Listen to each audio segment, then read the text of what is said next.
that I want to share with you guys here. Toronto's jobless population hits 380,000, back to pandemic levels. Most of these skyscrapers are all empty, owned by foreign investors. These are all condo towers, and I have friends that live in some of these towers, and they're telling me they're completely abandoned, owned by Chinese money launderers, parking their money in our real estate, creating artificial shortages, destroying Canada one Canadian at a time. Canada isn't officially in a recession. No. Canada's in a depression. We've passed recession. People are buying food on credit cards now and maxing their credit cards out if they want to eat. We're in a depression.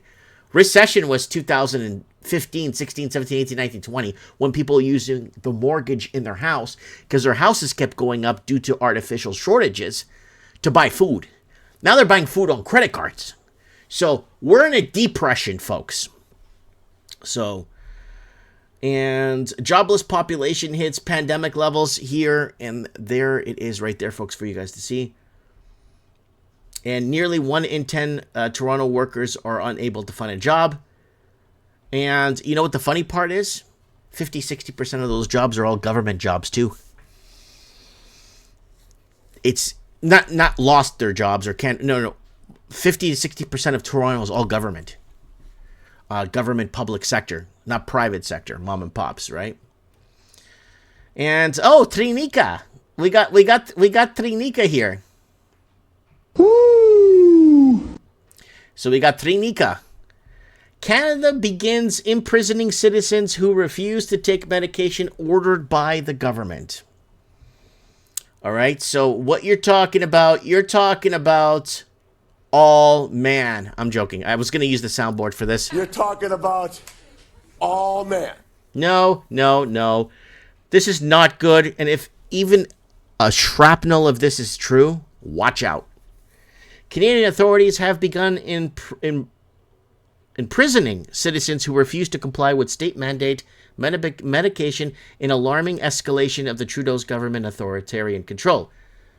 Geraldine Mason, a 36-year-old resident of God's Lake, a First Nation in northern Manitoba, was sent to prison for 3 months under Public Health Act for not consistently taking her tuberculosis medication.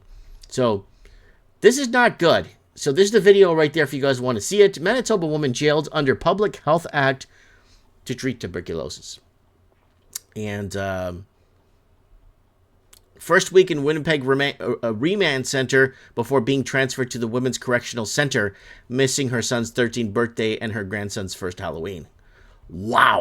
So I don't take any medications or any prescription anything. I take a little vitamin C. I try to eat as healthy as humanly possible. Trying not to get my body in trouble. But man, imagine going to jail for not taking medication ordered by your government. So Trinica is hard at work pushing these draconian laws and pushing, it's all in the law. It's all in the fine print. Everything's already there. And Canada actually, Canada still believes somebody's coming to save them. What's that guy's name? Poilievre. They think that guy is going to come and save Canada.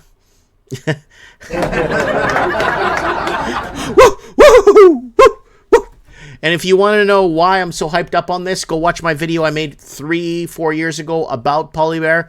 I asked him a few simple questions in the video. Still waiting for a reply. Still waiting for him to reply to it.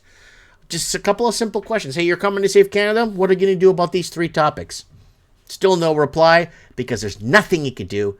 And it all ties back to the communists, right? Canada is China. So you don't have to look Chinese and smell like a Chinese and be and to be Chinese, right? These guys are all sold out to the highest bidder. That's why Trudeau went down to Mar-a-Lago in a hurry to talk about fentanyl. Fentanyl. What are you talking about?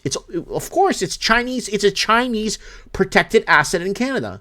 So are our biggest mines are Chinese protected, and so are our ports, and everything is run and controlled by China in Canada.